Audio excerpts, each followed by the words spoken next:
welcome to Drachenwald Files and today's interview. And today, well, I will let you introduce yourself. Thank you. It's great to be here. Yrmegard of Hawkwood, living in the middle of Yrmegard, where I've been pretty much for the past almost 18 years. Yeah. Yes. So thank you. How long have you played in the SCA? I started in the year 2000, and I know that one of the questions that you frequently ask is, best first memory. And yes, how it gets started. These little tiny vignettes.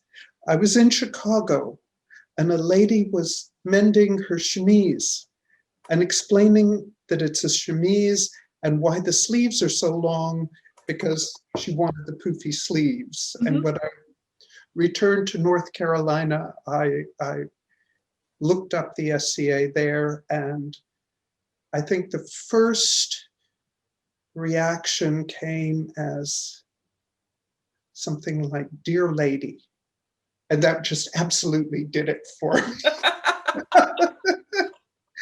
and everything that like that, it's little incidents.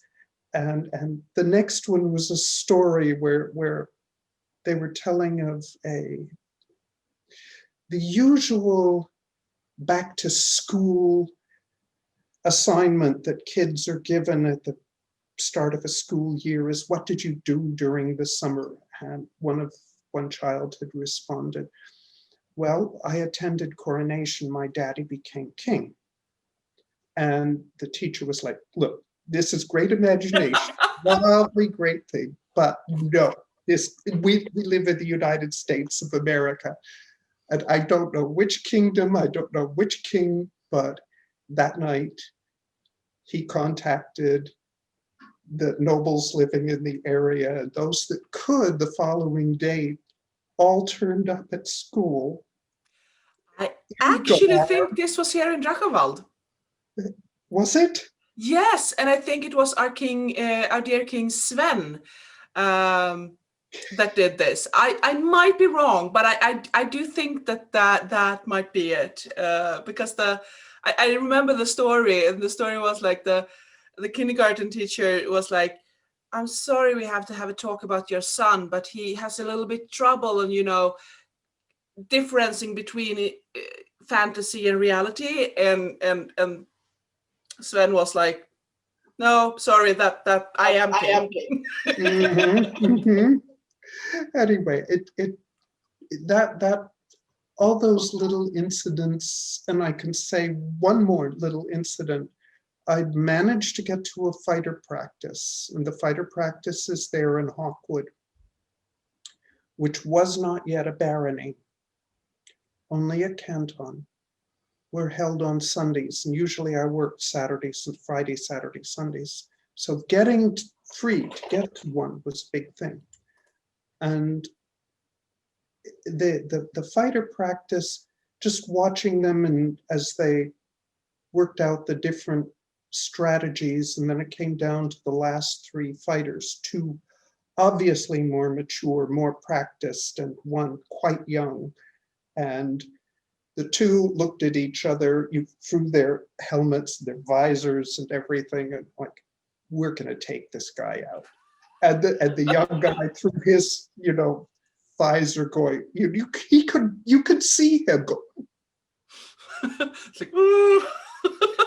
and the young one took out the two, and that was like, oh, this is so wonderful. Ooh, good for him. That is such a satisfaction when the fighter you are stepping up with is a little bit, patronizing and like, it's okay. I'm gonna go easy on you, and you're like, bam.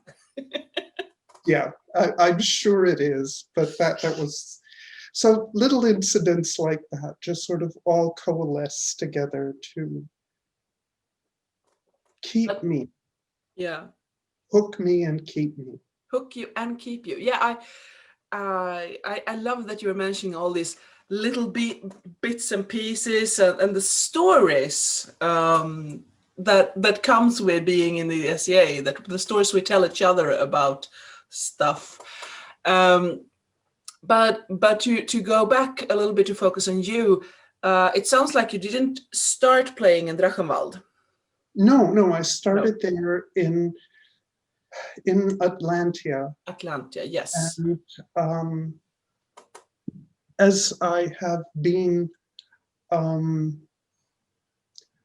most of my adult life working weekends, it's been very difficult to actually get to events. And a couple of years ago,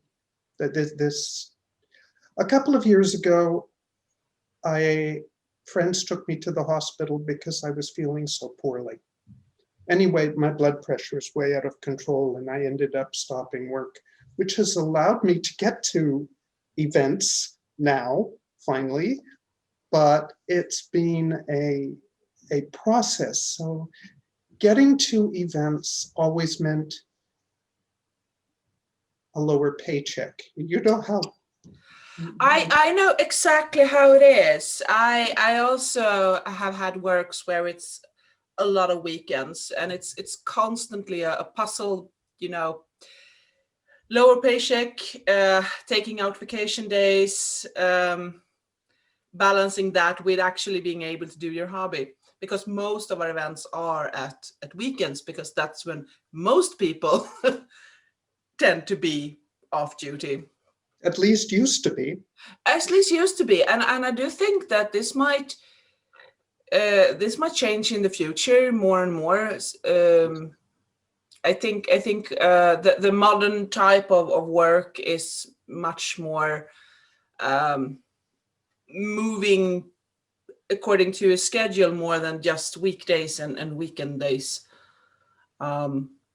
We'll see. But then again, this plague might also have a huge impact on how people actually work. I think it's going to have a huge impact on a lot of things. Yeah. Especially since it doesn't seem to be over yet. No, and I mean, we talked in this in another interview, that being a history buff, we kind of know about plagues from the history, and we know that usually it take a couple of years before everything it's going to be like up and down a bit to normal, and then it rises again. And then, of course, they didn't have modern medicine, but still, I think we can expect that maybe this summer, but not before that. Sadly, I would want to be more positive, but if you're going to be a realist, I do think that we're looking to at least a half a year more about this, and it's clearly changing people, how they work and also how they play in the SCA. Yeah, and I remember when I was deciding on a time period, there were two factors for my persona. One was location, where I would be, where Yrmegard would be from, and the other, which had to do with clothing, simple, easy to sew, straight lines, nothing exceptional. And the other was, can I avoid the plague? Ah, yeah. So here we are with the plague. Yeah, you didn't avoid the plague mundanely, though, sadly. None of us are. But that is usually a question I have for the people I interview, because in Drachenwald, it's not as common, and as I think in some other kingdoms, with a very clear and structured persona. But I happen to know that you have one, and listening to you, I can also see that you have one. You do have a very clear persona. Could you please tell me about it? Tell me about her. Tell me about Yrmegard. Well, I think a lot of my development of the persona came because I couldn't get to events. So if I happened to be free, I could sit there and imagine the things that had happened to me today okay, what would Yrmegard have been doing that would cause this to happen? And I remember telling an early story that because some tomcats had peed on something, that the tomcats had done this for Yrmegard's story. And it's just like, okay, these are real life incidents that we don't have to really manufacture the difference between our two worlds. I chose Germany because when I was in school, there was a lot, I grew up first in Canada. So there was a lot of British and French history. I was in French Canada. So of course they had the French history as well. Yes. And then moving to the United States, well, they didn't pay as much attention to even British history as No, it's I guess it's more the American history. Very much so, very much so. So it was an interesting contrast in quality and quantity of things. But my father had actually immigrated from Germany. So he was a recent immigrant. My mother's side of the family had been French Huguenots. They'd come over before the revolution, all of that sort of thing. So they'd been there established. So I would have had a choice of French, British, or German. And because it was a history I was totally unfamiliar with, I chose German. And then wildly looking at the map of Germany, I was like,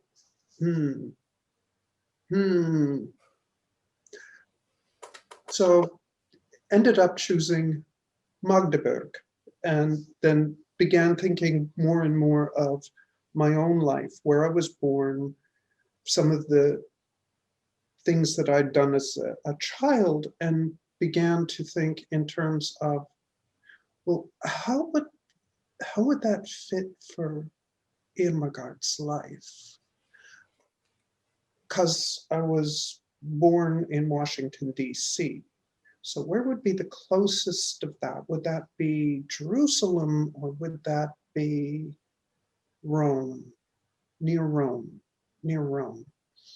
I decided she was born in 1197, which was the year that I believe it was Henry the Seventh, Emperor of Rome, Holy Roman Empire, died just before he was going on crusade. So what was Yrmegard doing there? Well, her father was going with the other nobles who were going to either support him and go on crusade too, or whatever.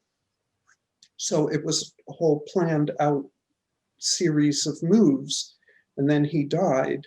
And so the whole crusade would have been and was canceled. So these were parts of my decisions of where from and how to investigate. And of course, when I made the decision, I didn't know anything about the various emperors, because history, as taught mostly in the United States, has been Germany suddenly appears on the scene like an egg hatching with Bismarck.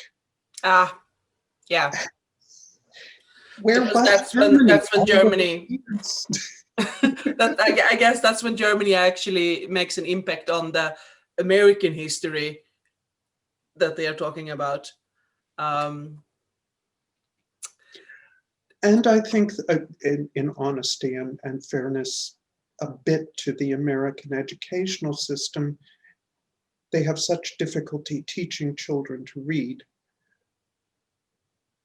which isn't surprising, because the F sound can be at the end of enough, GH, and F as in fish, and all these other things. And how is the poor child supposed to figure all of these things out? So they spend so many years teaching a child to read that they don't have time to begin to really give the child meat and potatoes that are more fun to read, because they're spending so much time explaining how the words go.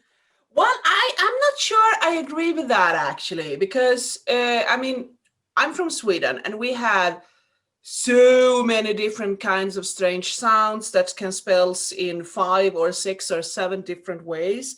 We have the sh sound and so on. I do know that the Finnish language tends to more pronounce it as it's written.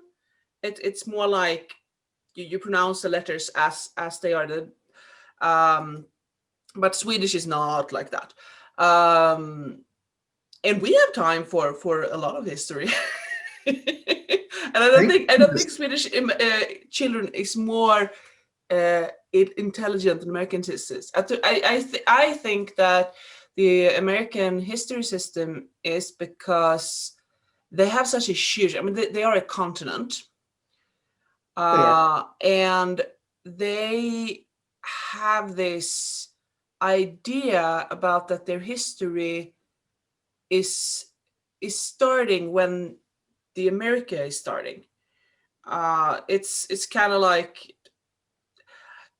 we can only speculate. I mean, I haven't gone through the American education, but I do think that it is a different view. They focus a lot on the states, and it's such a huge country that it's so much to learn that instead of like little Sweden or little Finland, we can handle our own history rather quickly, and then we can view on others. And I do think also we are different connected. But yeah, it's an interesting thought, and I do think that it's a bit sad that if it is the truth that the American system doesn't teach European history as much, because that's where a lot of the people come from. The Canadian system, however, does do a very good job of teaching French and British history, because I can remember studying about King John and all the kings of England and the kings of France. So this was a key part of Canadian history. So it's an interesting bit of speculation, but that takes us. Yeah, and when mentioning it, the kings, and you think also because the European history, we are so entangled in each other. Kings and queens comes from all the places, marrying into that house and that house, and so speaking about only Finnish history or Swedish history or English history is a little bit like impossible, because there is so much more interaction, while the America is so way over there. So when you move there, you kind of left Europe back. Yeah. But it's an interesting speculation. We'll see how much people are screaming at us in the comments now when I release that. They're like, no, we are so teaching Europe history. We'll see what the comments are. I'm looking forward to We'll see. I mean, I would be very happy if someone would weigh in on this, because I don't know. I can only guess, and we can only speculate. But I do think that the persona part is interesting to go back to that, because I didn't have a clear persona when I started. I didn't have it actually until until Morales hit another guy with a stick and won a crown for me, and suddenly I have to go over to the States and as a queen, and then they were like, so what's your persona? And I'm like, doesn't a name and then I kind of like realized I had to come up with a persona, and that was after 15 years in this society. I basically just been Agnes and doing my stuff. Yep. But then I realized that the persona can actually help you, like a red thread, help you focusing on what you are doing in the SCA, because we do have a lot of fun stuff, and it's so easy to just want to do everything. And that could help you focus down a little bit, so you actually have a focus. Doesn't mean you can't do all the other stuff, but it helps you focus. So that's why I'm asking people about this persona thing, because I'm rather new to the thing, and I would love to know more. And I'd love to hear you speak about the persona, how Yrmegard is basically a version of you, but put back 100 years. So what you experienced as a child, she has the medieval version of that, if Yes. I'm getting you correct. That's it. Not just the child, even the woman, because at the time when I was still in North Carolina, in Atlantia, in Hawkwood, I was working at a national park. And one of the duties at the national park was goats. We had goats. Love goats. Carl Sandburg's, the American poet, his wife, Paula, had raised goats. And so we had the goats, and we milked the goats, and we bred the goats, and we had newborn baby goats, and we looked after them. So this also became part of Yrmegard. Yeah. Because why would you turn away such a marvelous opportunity to become part of your persona? Absolutely. And I mean, men have cultivated goats as domestic animals for, I don't know how many thousand years. Quite a few. Yes, quite a few. I mean, goats have been with us. Yeah. So Yrmegard became a goat carer for a while. Well, it was one of the things that when the family finally returned to the area around Magdeburg, that her mother wanted her to learn some practical skills, because they weren't quite sure how they could marry her off. and you know, that you might end up as a farmer's wife, but you don't know. We're going to try and do better for you, because we should, and you should. Because as you know, when we fall into the SCA, we fall in as minor nobility. So we've got the dog about to make a comment here. So falling in as minor nobility would mean that technically the parents wouldn't want her married off to a farmer, not at that time. Mm-hmm. But minor nobility would have had challenges in marrying up the scale. Mm-hmm. It was also very interesting to learn that a lot of the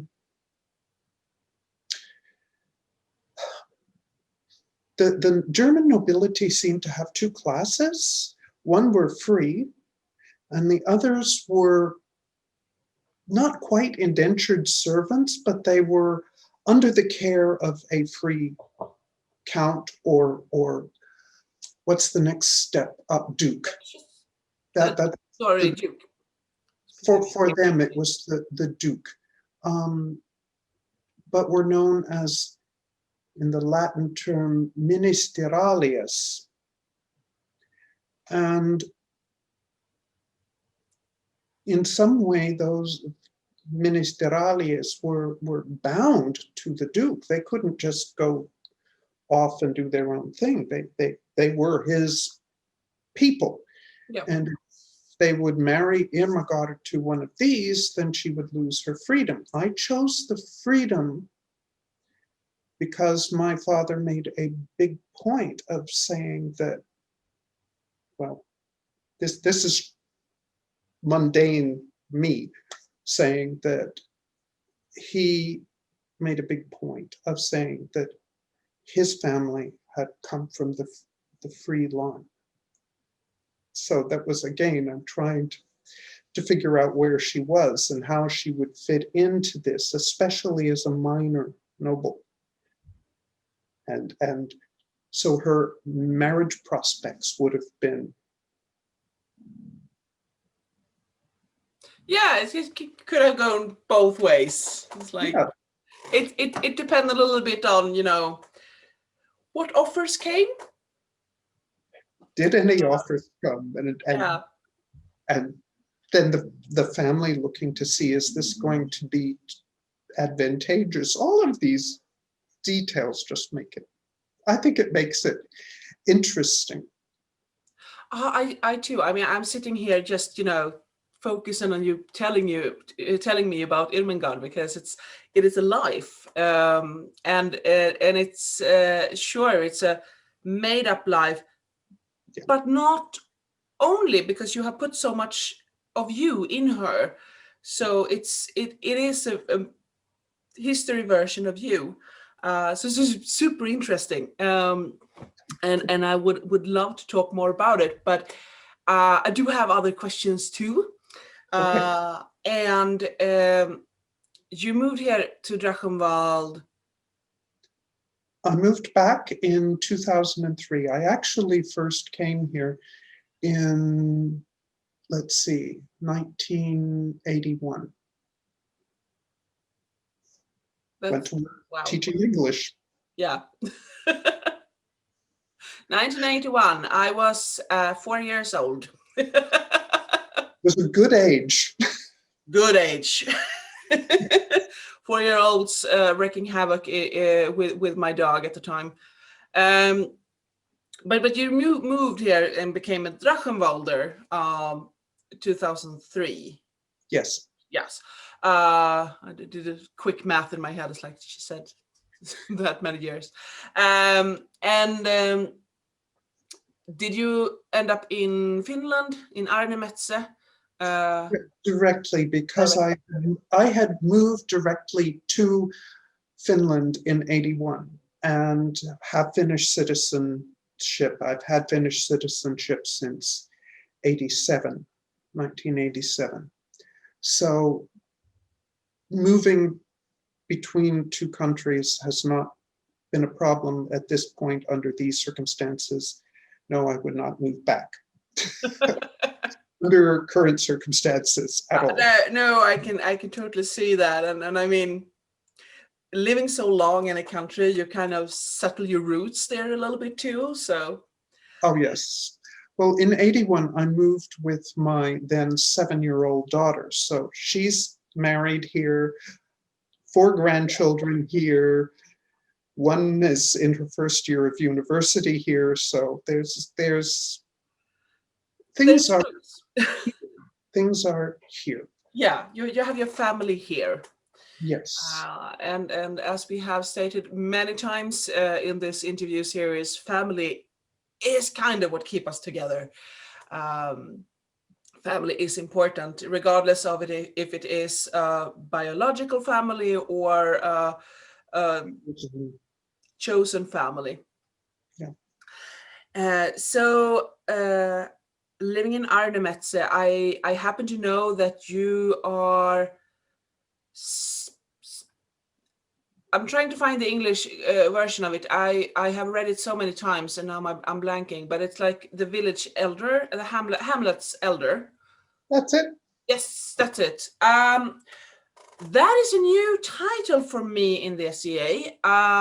So please tell me more about that position or title or what you want to call it. Well, I think that it's the village that we have, or the hamlet, that's the correct expression, might in areas of the United States be called a stronghold or something else.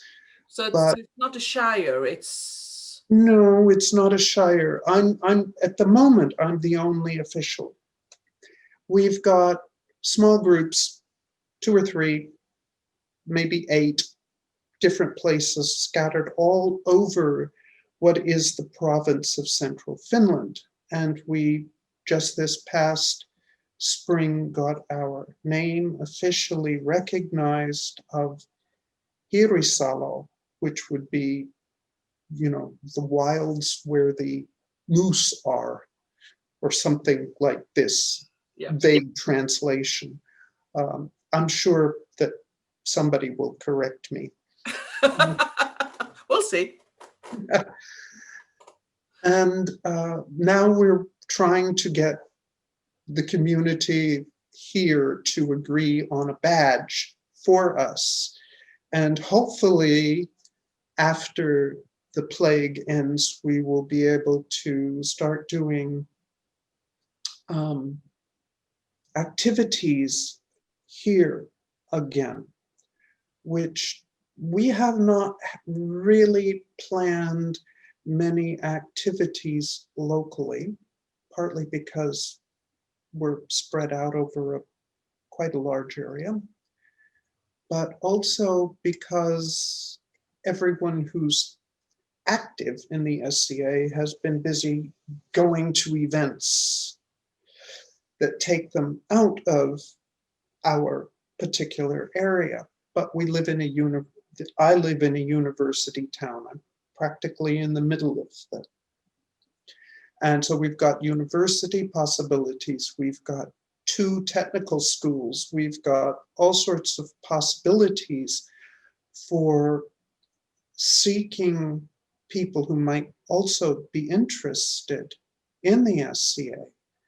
And so as the Hamlet elder, I should do 2 reports a month. I'm the only official, but with enough people, enough interests, then it would be time for us to consider becoming a canton. But that's looking towards the future. Well, speaking about the plague and people kind of being put on hold right now, I do agree with you that just to try to seek something good out of all these bad, I always try to find something positive when things happen, even if it's bad. And I do think that having to hold all the events suddenly have made the Scadians a little bit like, I can focus on other things and just, producing stuff to go to an event. How have you managed the plague? How would you managed not having events?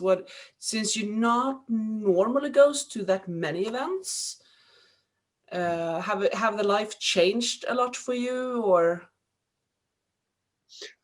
I think that for me, life changed most when my friends took me to the hospital and I realized that blood pressure is just not going to really settle down and my stamina is running out. Last event that I went to was just over a year ago when Yrmegard had their new baronial investiture. And by the time we were driving home, I could hardly think in Finnish or English. Speaking became almost impossible. It's just like, I'm totally, I'm gone. Yeah, So the things that I've been doing, I've been trying to sort of keep myself going with my harp playing. You can see the shadow of it there. I'll tip the camera and there's the harp. And we had been having, before the plague, we had tried to form a musical group. Well, we had formed a musical group, Troubadours Hirvisaloenses. And many of our rehearsals were here at my home. And just 10 days ago, one of the members of the group made me this beautiful.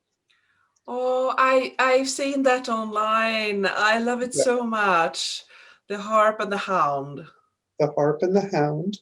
And I love the fact that it's the shortened version of hound. It's very appropriate for Yrmegard as well. And the hound very much resembles mine, although mine is more of a cinnamon color, but it's absolutely beautiful. And I'm looking forward to finding a way of hanging it up. My daughter's promised to bring me something to do that so I can get it hung up. And Oh yes. but the idea with the music was to be able to go into public places and perform. And in Garb, where we would give free performances, because I think in the SCA,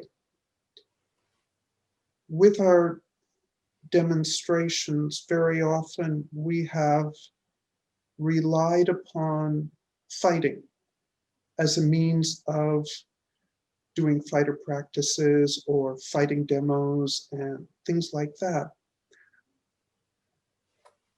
And the arts and sciences tend to sort of slide away. Not that they really should, but they look quieter. Music is not quiet. It doesn't draw people as much as fighting, perhaps. So we're looking at the music and the true country dances, the ones that would be done by the shepherds and the shepherdesses and things like that, and trying to explain to the audience that what our personas are, just a little bit, not much, and to get the interest. That's where the possibilities also come in. And I think that we can do an awful lot with juggling or acting or and things like that. We have a complete, it would be a musical called the Le Jouet de Robin et Marianne. So it was in French originally by Adam de la Hole in the 13th century. It's a complete score, complete, all the words, all the phrases, everything. It's available for free. You could download it off the, this International Music Research Library or something like this. And why wouldn't we, consider these things as, can we do that? Of course we can do that. Do you think it might be that we are living a little bit far away from each other? That, I mean, you have a really good musician here, and you have a really good musician there, and then you have a really good actor there, and that is why we tend to it's getting hard to practice, or do you think there's another reason why we don't do as much performance arts as we might be? I don't think we've thought about it in that sense, because I think that doing things like this and having the university type things now on Zoom, it's really, we would have no excuse not to be able to do these things. Mm-hmm. Even if we just have somebody, playing away the score in the background and somebody singing, even having the different people there playing the parts, we could put it together. We've seen performances of actors, actresses, even entire choral groups being put together. We would be able to do all of that. I totally agree, and I do encourage people to get more into both theater and music, because that is what I love to do. When I'm not in the kitchen cooking or sitting in a hot tub drinking cider, music and theater, that's I mean, I have been playing theater since I was a child. But I do think I do agree with you there that I don't think that we have thought about it how to connect before, and now suddenly we have started to use Zoom and other type of meetings, and we can do this because we have such an amazing group of both fantastic musicians, singers, theater people, and so on. And speaking about that, I'm going to put a link down here below for the Drachenwald Theatre Guild that we do have, which does not just include theater, it also include music and performance art. Of course, focus on theater, but performance art. So link there, and if you're interested in listening to this, please join us. Make magic. Because that is kind of for me, I've been to Arnemat's events, mostly casual, but to walk between the buildings there, and you just hear singing there, or someone playing the fiddle there, and having all that live music, for me, it's a huge mood thing. If you get what I mean, it sets. It really sets the experience. It does. So we have kind of skipped all my usual questions. I don't mind, because this has been so interesting. But I'm going to ask you, just for the sake of it, do you have a favorite event? Not really, because I haven't been to enough to have a favorite event. So if I have to have a favorite event, it would be one I can get to. Yeah. Yes, and when you don't have to be so worried about your blood pressure. Yeah. Because that is also something that we have talked earlier in earlier interviews about. When you have a disability or an illness that restricts you, it gets hard because our I think that the interview that you did, was it last week, about the disabilities, which included the disabilities. I think this is important. I am hard of hearing. I do have vision problems, blind in one eye, the blood pressure. So those are some of the challenges that people face. And when we consider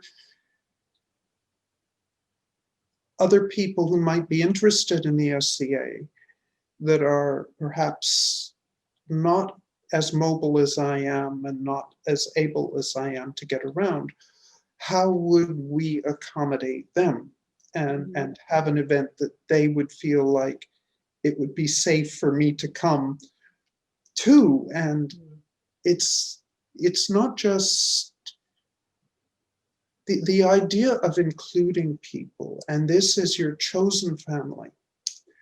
We, throughout Drachenwald, we have immigrants. I'm going to call them immigrants. I'm considered an immigrant. Well, after all these years, well, yes, technically you are an immigrant. And yes, we do have a lot of immigrants. We do have a lot of Americans coming here, especially to Germany, the American militaries. And speaking about the disabilities, we with me and Nicholas, when I talked about that, we talked a little bit about the finding the balance. It's like you want, and I think the word you used, the word safe, is very important.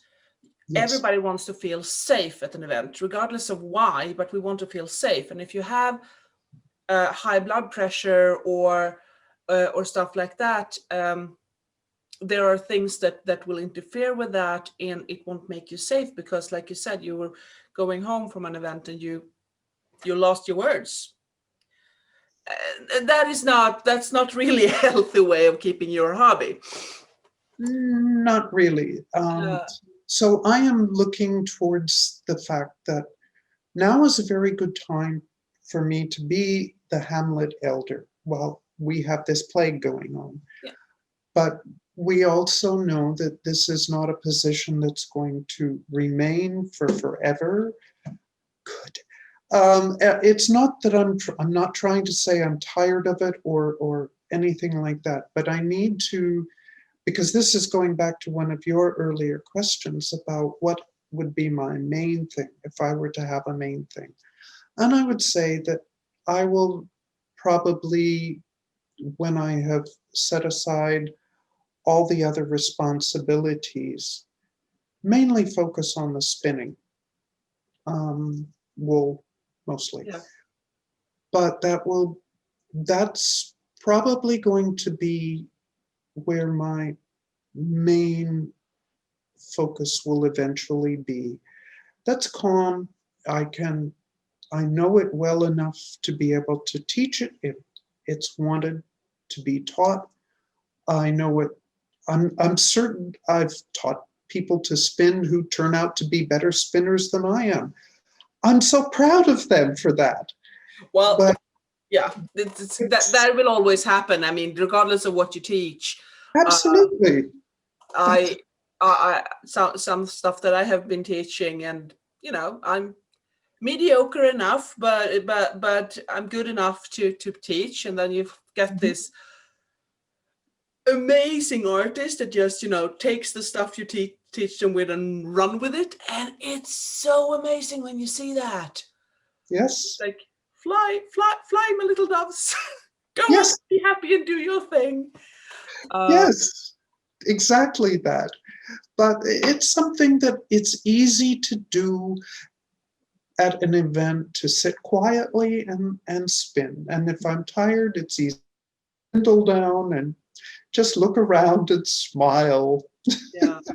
And I think that this means when we're talking about disabilities, I mean, we have been talking about that in some circles already. I know they have been up on Drachenwald's Facebook page, and it's been discussed on events earlier, that we need different type of events because not all events can be loud and everything has happened really fast and there's a lot of fighting, because we do need the events that are quiet and just a little bit relaxed, because we do have people that will not be able to handle big loud super party events, even if, hey, I have been a party girl. I loved those events.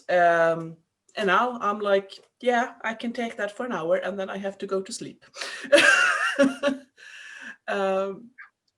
Yes. So that is the thing. And that's when what I was with when I talked about with Nicholas, that we need this balance. We need different kind of events. We also need to, and I'm telling you this so you can agree or disagree with me. Because I said that if you have a sight problem, a disability with your eyes, Yes. sorry, my bad English. Great. But if you have a problem with that, and that means that, okay, I'm going to the bathroom and I can't see where I'm going unless I actually flick on a torch. That torch will lower the experience for others because it's a modern thing.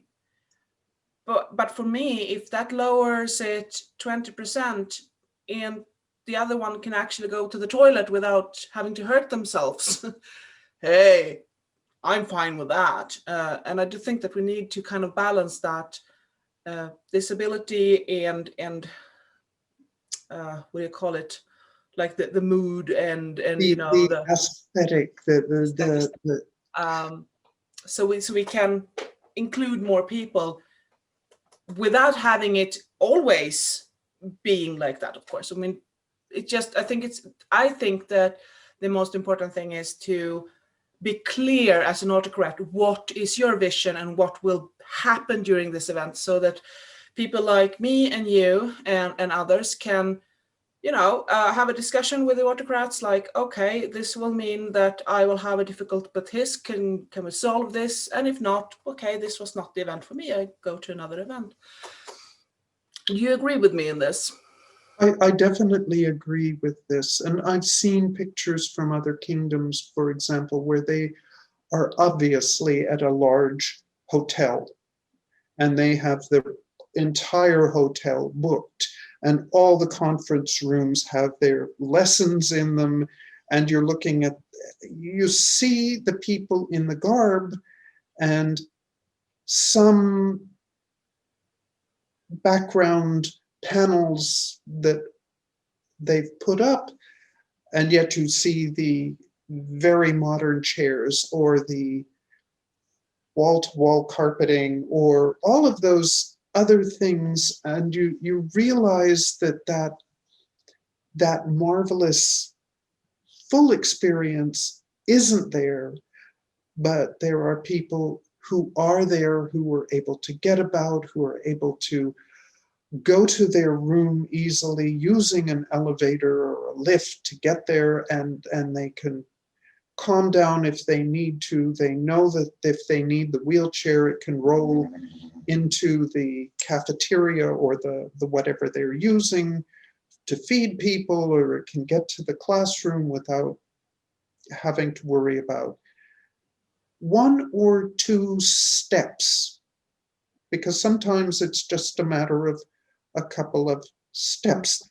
Sometimes it's an entire stairway that one has to negotiate. So there are those aspects as well. Another thing that you've brought up in other interviews were the number of people that usually come to a Drachenwald event. That for us, 100 to 200 is large. Well, for some of the events elsewhere, they're much bigger.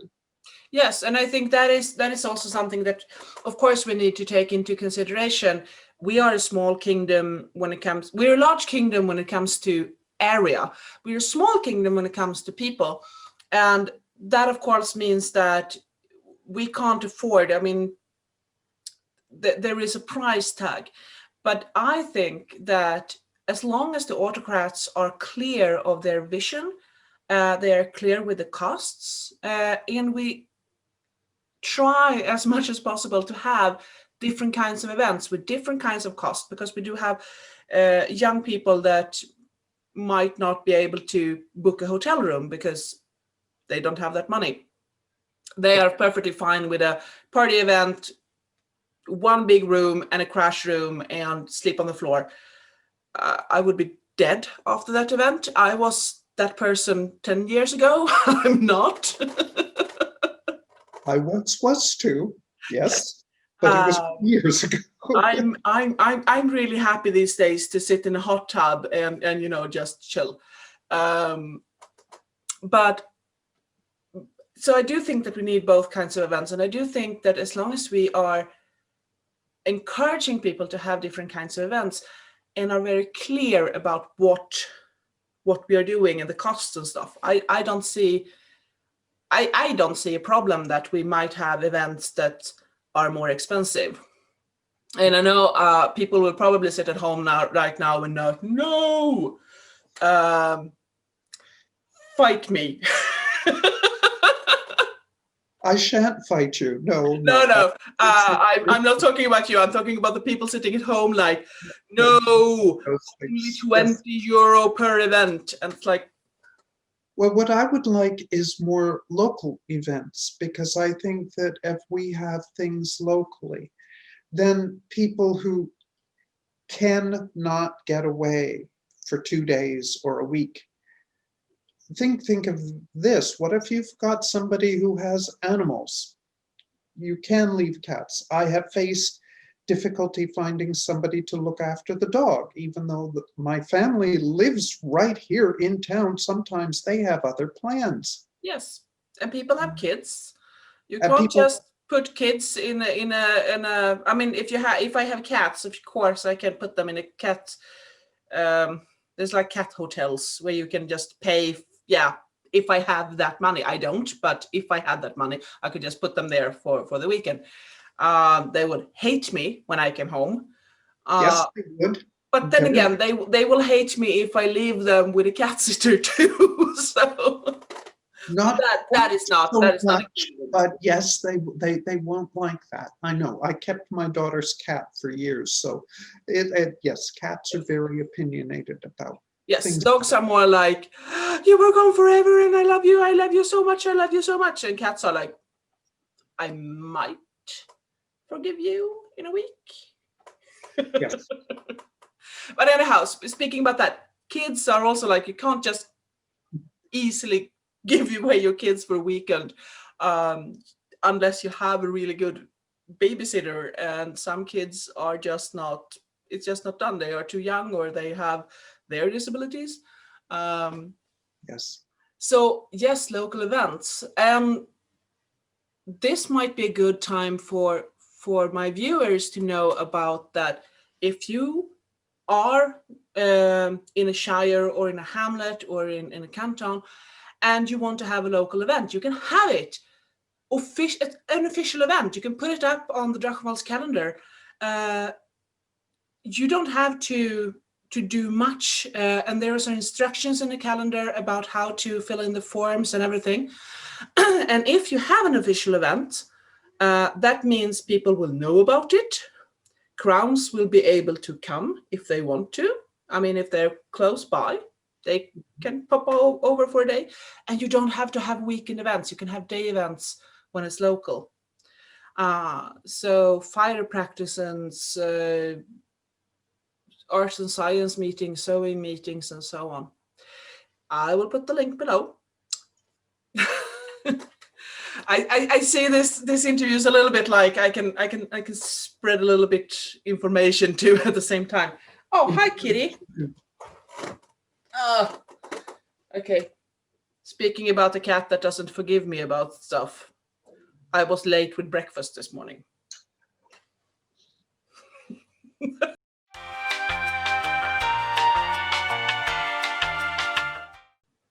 So yes, going back to speaking about what actually was interesting here, you can have local events and you can make them official in the calendar, and I think that is a great way to do events when we can have events again. Yeah. And that might be, I mean, right now, looking at the plague, that might be a good way to start up the events, because I do not think that we might be able to have a huge event in a close by future, but smaller events might be possible. We are running a little bit out of time. We have been talking for a long time, even if it has been super interesting. Do you have something more that you would like to address before we stop? Something that you think that, oh, this was really interesting, and but you forgot to ask me about this? I don't think it's a question of forgetting to ask. I think that I would, if I can, I'd really say that continuing in the idea of demos and immigrants and some of the ones who may seem to be, to the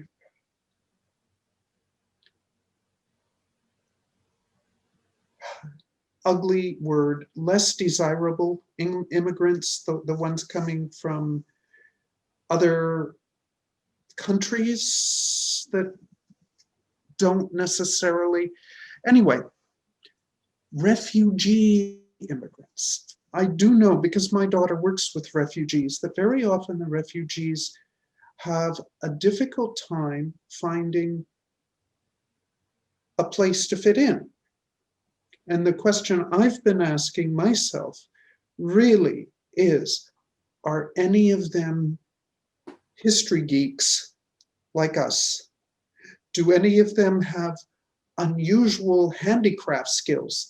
Is there a quite literal professional soap maker or shoemaker or something like this among them that might be able to enlighten us in things that we would be thrilled to. I do know that we had some lovely ladies from a refugee home in Styringheim in Nordmark coming to an event. There was lovely lady Alma that brought them with her, and they taught us how to actually put on our veils properly.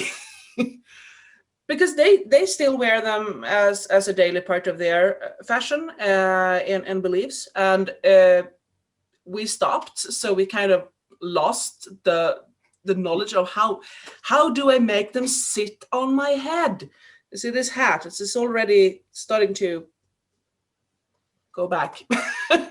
And I do agree with you. I mean, I think that we tend to look to white people, sadly.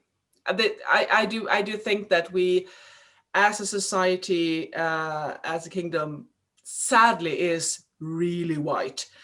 We do not have that many people from other cultures, and I do think that it will enrich in us greatly if we did. So demos where they can find us, absolutely. I think they can, and I think that if we also are playing, the SCA is the current Middle Ages, and according to Corpora, it's covering the entire planet. And if somebody wants to develop a persona from their own roots, the way I wanted to investigate something more about my father's background, because he quite literally left all of that behind when he became an American citizen, partly because of the political situation at the time. He just sort of shut that down completely. He came over between the world wars. But when thinking of the Middle Ages as it should have been, without the plague, without that our fighter practices are not to kill people, they are to leave as friends. And it's not. It's more of a sport than our. It's not animosity, it's not hatred. It doesn't matter whether we call it a war or what we call it. It's really based on unity. So if we think about that particular factor, what about the Mongol invasions? Because they always gave the towns they arrived at a choice, either this or that. And everybody seems to, at least from what I've read so far, they've said, we're not surrendering. But what if we did? How would that have changed our cultures? It's an interesting thought. And I also think that we tend to look very much at medieval history as, again, purely white, and it was far from white. We had people from all kinds of different cultures mixing in Europe. People traveled back then. They traveled a lot, and they didn't stop being a Turkish person just because they traveled to Britain. They kept being a Turkish person, and they probably kept a lot of their, just like people do today. I mean, if I am moving, say, to China, I'm not going to stop being a Swede, and I will keep a lot of my Swedish traditions. I will still celebrate, Christmas and midsummer. And the Chinese people will probably look at me like she's crazy, or interesting, or just crazy, but I will still do that. And of course I will adapt and start celebrating Chinese New Year, and I will, maybe take influences of their fashion and their ways of being. I will adapt, but I will Yeah. not stop being a Swede. And I do think that that is really, really important to keep on teaching people about the medieval history. No, it's not just a bunch of white guys running around with swords. Exactly, and this touches home very, very much because my daughter's father is from Nigeria. So of course she's half and half.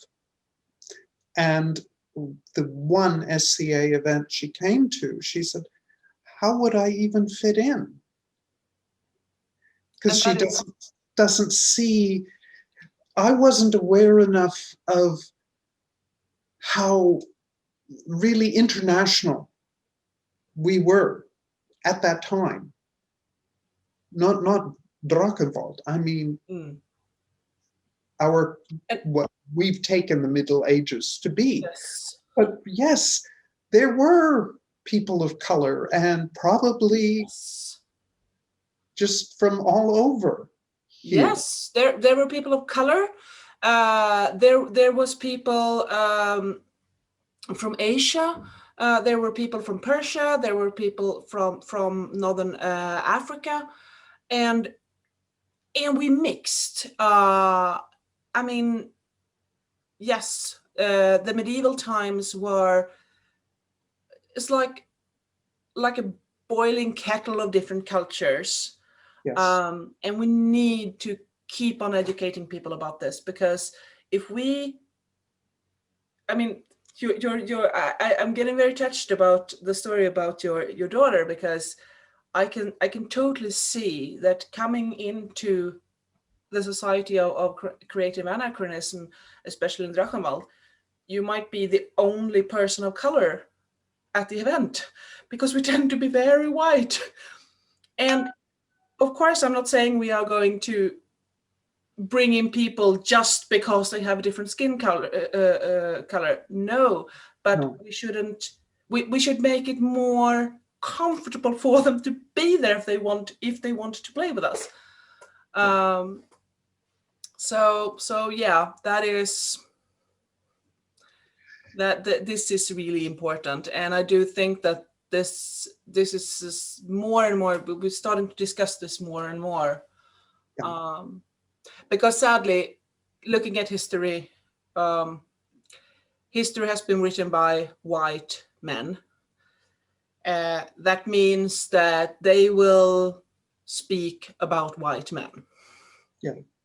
Possibly one or two white women, but not people of color. And still we have pictures, we have not pictures, we have paintings. And statuary and all sorts of things showing this. Yes, and just look at all the trading going on. I mean, you just, if I was a merchant from, let's say, Northern Africa, and I started to get a really, really good trade with France, I would not trust the Frenchman. I would send my people to France to keep my business going. And those people would be people of color. So hence, yes, there were people of color in the medieval Europe. And I think there was a great deal more. Unfortunately, at that time, which was 2003 when I returned, I didn't have that much information about that situation. She does fit in beautifully, and so do my grandchildren here. It's one of the things that I say, that for a few years we lived in one of the places which had the most neo-Nazis in Finland. Don't get me started on the Nazis. She could walk down the street and they wouldn't see her, because this sounds insane, but it goes along the same lines of learning how to put on the veil. She walks like a Finn. There's a difference in the way an American walks. There's a difference in the way different peoples walk. But because she grew up here, She walks, acts, moves like Finn. So until you're really conversing with her at the first, you don't really notice the skin color because all of the motions and the body gestures are like a Finn would expect here in Finland. The grandchildren have the same sort of situation. And I did bring one of the grandkids to an event that was about 2 years ago, and she had a wonderful time. But getting her back, teenagers are, full of many ideas. Yeah. Of course not when I was a teenager. I was, no. No. I remember. Yes. And that's very often why I'm able to tell my daughter that, don't worry, I was that way too. Yes. Well, this is really, really important things to discuss. And I do hope that we continue to discuss this in our society at large. And I do hope that we reach out to other cultures, not just our own, because like you said, they might be interested in our history as well as we are interested in theirs. And I, when you said that your daughter kind of disappears because she's brought up, she's acting and behaving and walking like a Finn.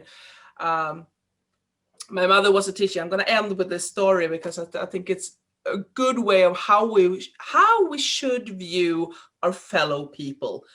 My mother was a teacher, and she had 2 kids in her class. One was of color and one was Swedish and blonde. And they decided to get a haircut because then nobody would tell the same haircut, because then nobody could tell them apart.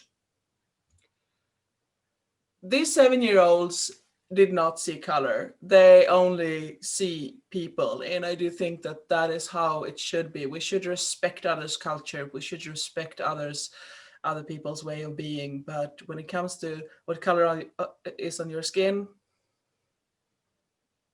it doesn't matter. What it is that we want to be part of our family. It doesn't matter. Yeah. That's very true. So, good story. Yes, it is. It's a fabulous story, and I have seen it making turns on the internet sometimes. I guess the mothers have been spreading this. Thank you so much for this interview. It has been so interesting to talk to you. I wish I could talk for hours more with you.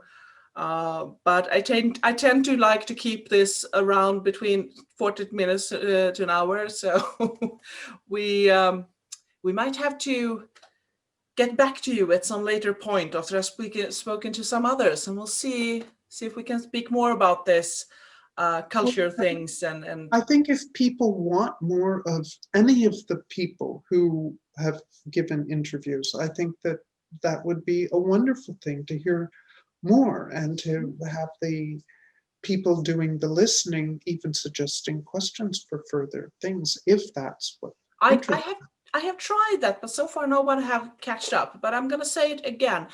If you as a listener have questions that you think I should ask people, please comment and ask them, and I will pick that up for my next interview. But for now, I'm going to say goodbye to you. Thank you and goodbye, and stay healthy and take care. The same. Thank you.